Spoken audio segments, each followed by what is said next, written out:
मेरे पति को नौकरी से निकाल दिया गया। ये तो मेरे साथ घोर अन्याय हुआ है ना। इतना डर पैदा हो गया कि लोग मेरे पति को नौकरी से निकाल दिया, अब मेरा परिवार कैसे चलेगा? क्या ये कुलदीप सेंगर इतना बड़ा गुंडा हो गया कि हाई कोर्ट भी इसके आगे डरता है? इतना बड़ा गुंडा हो गया ये।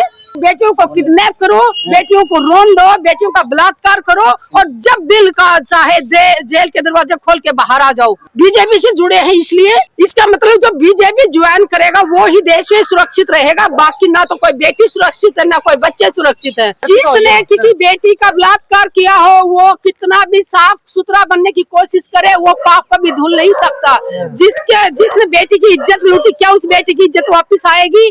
क्या बेटी उस चीज से बाहर निकल पा रही है? वो कैसे, जिसने किसी बेटी को नोच के खाया हो उसको कैसे आप बोल सकते हो कि उसने अच्छा बर्ताव किया तो उसकी सजा माफ होगी? कैसे? हेडक्वार्टर आई हूँ क्योंकि इसमें सीबीआई के ऑफिसर को नहीं पता होगा कि आईओ सर मिल चुके हैं, क्योंकि मैं उनको सूचित करने आई हूँ कि आपके आईओ ने ऐसा किया हमारे साथ में। अपोजिट से मिलके, कुलदीप सिंह सेंगर से मिलके, जज साहब से मिलके उन्होंने ऐसी जांचें की, उनके फेवर में जजमेंट हो गया। मुझे उम्मीद सुप्रीम कोर्ट से है।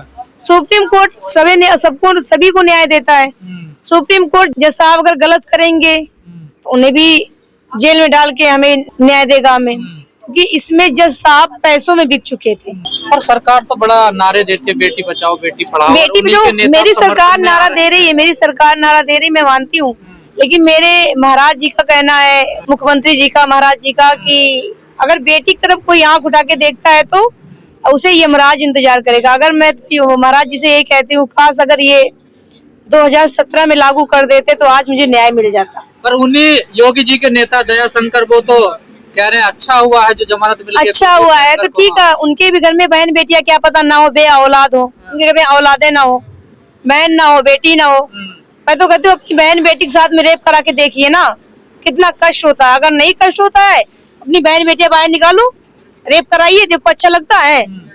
इन अपराधियों से कैसे बचा जाए? क्या इन अपराधियों से, क्योंकि दया संघ एक जो हंस रहे हैं, क्या नाम उनका, राजभर, तो मैं तो महाराज जी से यही हाथ जोड़ के विनती करती हूँ, उनको पार्टी से मक्खी के तरीके फेंक दिया जाए ताकि दोबारा पार्टी में ना आ सके।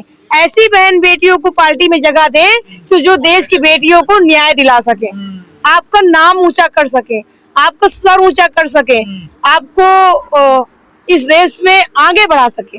ऐसी बहन बेटियों को टिकट दे, भी नहीं करने दिया जा रहा। आपकी ऐसी बहन बेटियों को टिकट दे ताकि वो न्याय दे सके और उम्मीद बढ़ा सके कि हाँ बहन बेटियों को न्याय मिल जाए। आपको प्रोटेस्ट भी नहीं करने दिया जा रहा है, पुलिस नहीं करने दिया जा रहा, सब जगह पुलिस लग चुकी है। तो मैं तो यही कहती हूँ कि प्रधानमंत्री जी से कि हमें करने दिया जाए ना, ताकि हमें न्याय मिले। या तो मुझे आप हमसे मिलिए, मैं तो सबसे टाइम मांगी हूँ मिलने का, लेकिन अभी तक मेरे पास कोई भी ना नेता आया है, ना कोई ना कुछ भी लोग, कोई लोग नहीं है। जान का खतरा हमें भी है, हमारे परिवार को है, हमारे बच्चों को भी है, क्योंकि मेरे साथ सिक्योरिटी चल रही है, आ गई, लेकिन मेरे बच्चे तो अनसेफ है ना घर में। मेरे पति को नौकरी से निकाल दिया गया। ये तो मेरे साथ घोर अन्याय हुआ है ना। इतना डर पैदा हो गया कि लोग मेरे पति को नौकरी से निकाल दिया, अब मेरा परिवार कैसे चलेगा? ये तो मेरे महाराज जी को देखना चाहिए, ये मेरे प्रधानमंत्री जी को देखना चाहिए कि बेटी कैसे रहेगी। उसके दूध पीते बच्चे हैं, एक 2 साल का है, एक साल का, कैसे रहेगा? उनको दया आनी चाहिए, क्योंकि मैं भी उनकी बेटी हूँ और वो बच्चे भी उनके हमारी आखिरी उम्मीद कानून होता था, लेकिन कानून अगर किसी तानाशाह के अंडर में काम कर रहा है, सत्ता के दबाव में काम कर रहा है, तो हम कानून अगर गलत फैसले सुनाएगा तो हम कानून का भी विरोध करेंगे, खुल के करेंगे। क्योंकि अगर हमारी जब उसको उम्र कैद की सजा हो चुकी है, उसके सजा होने के बाद आज वो कैसे खुला घूम रहा है? तो बेटी और बहनों की गारंटी तो प्रधानमंत्री लेते हैं ना, बेटी पढ़ाओ बेटी बचाओ। प्रधानमंत्री जी ने सिर्फ नारा दिया था बेटी बचाओ बेटी पढ़ाओ, प्रधानमंत्री जी ने उसका उल्टा किया है। अगर प्रधानमंत्री जी के थोड़ा सा भी मन में बेटियों के प्रति सम्मान होता तो वो बेटी दर दर भटक रही है, वो बेटी अपील कर रहे हूँ नाव की बेटी कि मुझे प्रधानमंत्री जी से 2 मिनट मिलना है, मुझे गृह मंत्री जी से मिलना है, लेकिन ना तो मोदी जी के पास टाइम है उस बेटी से मिलने का, ना अमित शाह के पास टाइम है। मोदी जी बिरयानी खाने पाकिस्तान चले जाते थे, हीरो हीरोइन के रिसेप्शन में जाने का टाइम है मोदी जी के पास। और फालतू बातें कितनी भी करवा लो, ड्रेस कितनी बदलवा लो सारा दिन उनसे, लेकिन एक पीड़ित परिवार की पीड़ित बेटी अगर वो उनसे मिलने का समय मांग रही है तो प्रधानमंत्री बांग्लादेशी हिंदुओं को बचा रहे हैं, भारत की बेटी का बलात्कार हो जाए। भारत में बेटियों को नंगा करके घुमाया गया। प्रधानमंत्री जी ने मुंह नहीं खोला, गृह मंत्री जी ने एक शब्द नहीं बोला। आज उन्नाव की बेटी दर दर की ठोकरें खा रही है और उस आरोपी को जेल से छोड़ा गया, तो क्या प्रधानमंत्री का फर्ज नहीं बनता था को आरोपियों को?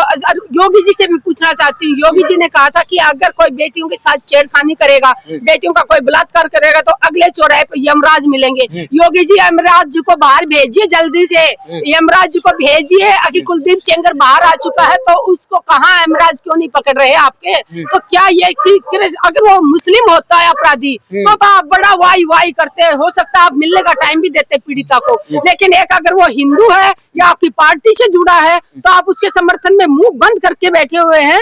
ये अन्याय भारत की नारी सहन नहीं करेगी। मैं देश की सभी मातृशक्ति, सभी बहनों से अपील करती हूँ, अपने क्षेत्र में इस बेटी के समर्थन में आवाज अपनी बुलंद करे। जब तक बेटी को न्याय नहीं मिल जाता हम चुप नहीं बैठेंगे। आज इस एक बेटी का है, कल हमारा नंबर आएगा, कल आपका नंबर आएगा। तो बिना जाति धर्म देखे, और सिर्फ एक बेटी बेटी होती है, चाहे वो किसी भी धर्म की हो, किसी भी जाति की हो। लेकिन ब्रजभूषण शरण सिंह कह रहे स्वागत होना चाहिए इस निर्णय का। वो कहते हैं ना चोर का भाई चोर। हाँ। ठीक है, तो सब जैसे जिसके दोस्त होते हैं वैसे उसके दोस्त होते हैं। तो एक अपराधी को तो अपराधी ही सराएगा, अपराधी के दोस्त भी अपराधी ही मिलेंगे। इसलिए मैं ये कहना चाहूंगी कि बेटियों ने एकता दिखाते हुए, और मैं उस बहादुर बेटी का सम्मान करती हूँ जिसने परिवार को खोने के बाद भी हिम्मत नहीं आ रही और वो अपने न्याय के लिए यहाँ डटी हुई है। और हम उस बेटी के साथ खड़ी है मातर शक्ति, और जब तक बेटी को न्याय नहीं मिलेगा हम आवाज। दिल्ली हाईकोर्ट ने सही फैसला नहीं सुनाया है? बिल्कुल सही फैसला नहीं सुनाया। आप ये देखिए कि क्या मैं पूछना चाहती हूँ कि जो निर्दोष है, जो कोर्ट में बैठे हैं सजा, जिन्होंने कोई गलत काम नहीं किया, जैसे सोनम वांगचुक जी देश हित में काम कर रहे थे, इतने बड़े वैज्ञानिक देश हित में इतने अच्छे काम किए उन्होंने, उनको तो बेल नहीं दे रहे हैं और अपराधी को खुला छोड़ रहे हो। तो ये कानून का उल्लंघन हो रहा है और ये देश में न्याय नहीं है। ये कानून के आधार से तो इनको बेल मिली है ना। देखिए जो सजा सही हो गया, सजा सस्पेंड कानून के आधार पर। जिसने किसी बेटी का बलात्कार किया हो वो कितना भी साफ सुथरा बनने की कोशिश करे, वो पाप कभी धुल नहीं सकता। जिसने बेटी की इज्जत लूटी, क्या उस बेटी की इज्जत वापस आएगी? क्या बेटी उस चीज से बाहर निकल पा रही है? वो कैसे, जिसने किसी बेटी को नोच के खाया हो उसको कैसे आप बोल सकते हो कि उसने अच्छा बर्ताव किया तो उसकी सजा माफ होगी? कैसे? बर्ताव पे नहीं मिली ना इनको सजा। देखिए निचली अदालत ने जिस आधार पे इनको सजा सुनाई थी वो गलत आधार माना कोर्ट ने, देखा है दिल्ली हाई कोर्ट ने। तब उसको उम्र सजा को सस्पेंड कर दिया। तब उनको उम्र कैद सुनाई, तब क्या वो कोर्ट गलत थी? निचली अदालत क्या गलत थी? तो उसी तो आधार मान के सस्पेंड हुई है ना उनकी। नहीं तो फिर अब ठीक है ना, इसमें सुप्रीम कोर्ट में जाएंगे। सुप्रीम कोर्ट में तो भरोसा है, सुप्रीम कोर्ट तो न्याय देगा बेटी को। अगर हाई कोर्ट ने न्याय नहीं दिया, वो किसी दबाव में है, क्या ये कुलदीप सेंगर इतना बड़ा गुंडा हो गया कि हाई कोर्ट भी इसके आगे डरता है? इतना बड़ा गुंडा हो गया ये। क्या सीबीआई सही मतलब से बेटियों को किडनैप करो, बेटियों को रोन दो, बेटियों का बलात्कार करो और जब दिल का चाहे जेल के दरवाजे खोल के बाहर आ जाओ। बीजेपी से जुड़े हैं इसलिए। इसका मतलब जो बीजेपी ज्वाइन करेगा वो ही देश में सुरक्षित रहेगा, बाकी ना तो कोई बेटी सुरक्षित है ना कोई बच्चे सुरक्षित है।